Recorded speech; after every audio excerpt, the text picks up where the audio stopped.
You know it, I know it. Georgia is booming with so much entertainment from films, televisions, to video games. The A Scene covers it all. And one of those shows is the popular Netflix series Love is Blind, which is the #1 show on the streaming service. Here to join us today are two contestants, Mark Cuevo and Lauren Speed. Yes, hey, thank what's you for up? having Thanks us. for having me. Thanks for joining the A Scene today. Now, did you ever imagine this show would be as popular as it is today? I mean, super grateful that it's blown up how it is, but I think when you go into something like this and you're open and you're so authentic with your feelings, you hope that it's going to be well received by the world. But I'm definitely blown away by like the support and people from all different continents and places, and it's just amazing. It's overwhelming almost. Yeah, and you know, when we were going through it, your mind doesn't go like, I wonder how everyone's going to receive it, right? But the big thing is, I think that, you know, everyone kind of relates to somebody in this whole experience, right? It's like, I'm like that, or my ex-boyfriend was like that, or my mom's like, so it's like, we have so many personalities and so many that it's so real and authentic that I think people really connected with that. Absolutely. So what was it like, the filming process for this? Because from what I hear, this was filmed back in 2018. Right. Yeah.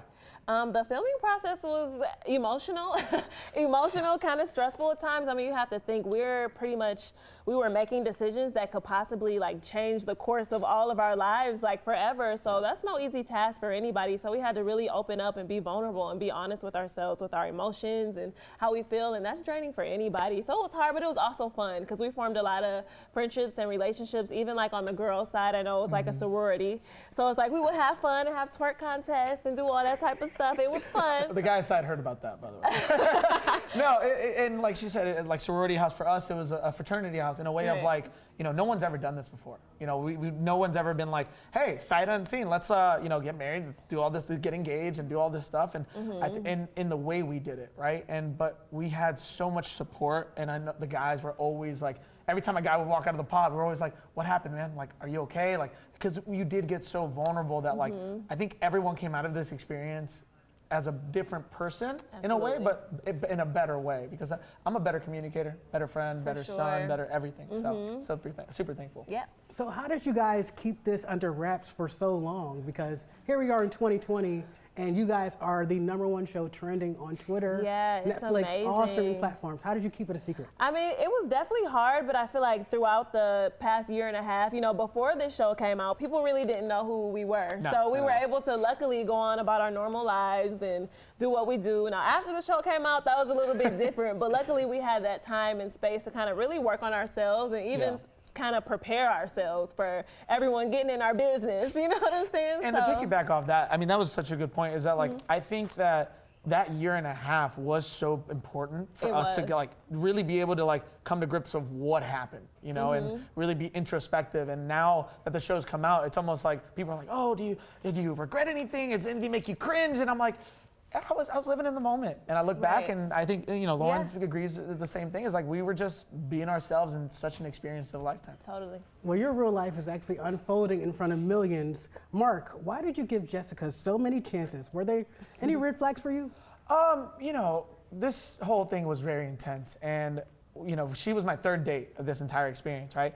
And my first two, not that they were bad, it's just they were a little, you know, we didn't connect, and like right when we connected, and we got to connect on a deeper level as the experience went on, you fall in love with this idea of what love is and, you know, what it could be. And, you know, I held on to that. You know, I'm a fighter. I boxed for mental health awareness for a charity event. But, like, you know, aside from that, is that, like, I truly believe that you always got to stand up for what you want. And that's what I did. And was it really love that called you guys to go on the show in the first place? I didn't want to cut you off. For ahead. me, I was definitely interested in, well, you know, my dating life was terrible. Okay, let's start there. So Is that the Atlanta dating scene? yes, it's terrible. It's terrible. So, you know, for me, I was really excited at the opportunity to meet someone without it being all about aesthetics and what we look like and, ooh, he's hot or she has this or blah, blah, blah. So I was really excited about connecting with someone on a deeper level because I feel like in dating, that's so hard nowadays with the dating apps and social media and the internet. So it was, to me, I was like hoping for the best, although I was kind of scared, like skeptical, like, I don't know, but I went in with an open heart and, you know. because we're very, I mean, the culture today is very swipe left, swipe right. And, Yeah. you know, I mean, when we were in the pods, we got to eliminate that. And you really Right. got to get to know people for who they And were. be yourself. Yeah, it was 100%. We're like, I think again, why the response for the show has been so profound is because everyone was themselves. Like me, Lauren, Cam, everyone. Like we were just ourselves throughout the Right. whole thing. Okay, so speaking of people being themselves, why didn't you say anything when the dog drank the wine? I want to know too. Okay. The dog and the wine. You know, Jesus. looking back at it, I was, you know, that if you've noticed of that part of the whole section of the episode, I was getting questioned a lot, and I was really trying to be present and like. Now, don't get me wrong, I saw it at the corner of my eye, but like, I think after the fact, you're kind of like, wait, did that really happen? And like, you know, I'm so in tune of like what the conversation was that like I didn't even remember that until after looking back, and I'm like, oh, that happened. Like, And the okay. dog looked like it enjoyed it. Like I do this all the time. You know, it's who know. I can't speak on like if it's good for the dog or not, but you know, that looking back at it, that's one of the crazier things that we saw. And Lauren, a lot of people fell in love with your love story. Now, the finale reveals something happened. Yes, I ended up getting married to Cameron. So, no. How has life been like? Life has been good, actually. You know, it's been very good, very happy.